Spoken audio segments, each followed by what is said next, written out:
Hi, it's Steve Throndson. I want to share with you one more thing for buyers, and this is something that we haven't posted yet. So what does it cost to buy a home? And this is important stuff because a lot of people just don't understand. So some of the costs that you want to be aware of is, no, you don't need to pay your real estate agent, number one. Number two, see if there's a land transfer tax. See if there's any kind of foreign taxes, any kind of vacant home taxes, things like this, they're really important to know. Depending on how you're borrowing your money, there might be lender fees or broker fees. You're gonna wanna find out about that.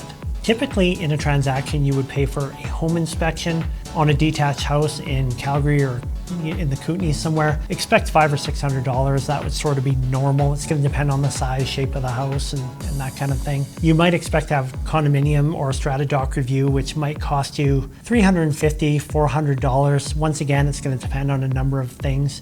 You're going to probably pay for an appraisal depending on how you're financing the property. So that might be another $300, $400. If you're buying an acreage property, there's going to be well tests, water reports, that kind of thing. That can run you $1,000, sometimes more. Septic inspection, same kind of idea. It can cost a lot of money.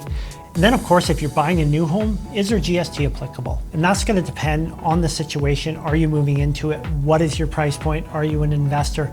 A number of things. Your real estate professional can tell you all about that. That's some of the things you need to expect. And lastly, legal fees to close a transaction. So you should expect it's going to cost you about $1,500 as a buyer to get this done.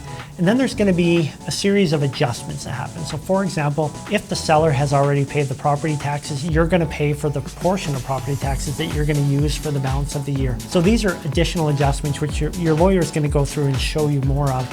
But just be aware that just because you think you're going to put down 5 or 10 or 20%, there's going to be some additional costs. A good rule of thumb is probably 1% of the purchase price. Should be relatively safe. A little different in BC. Let us know. We're happy to coach you through that.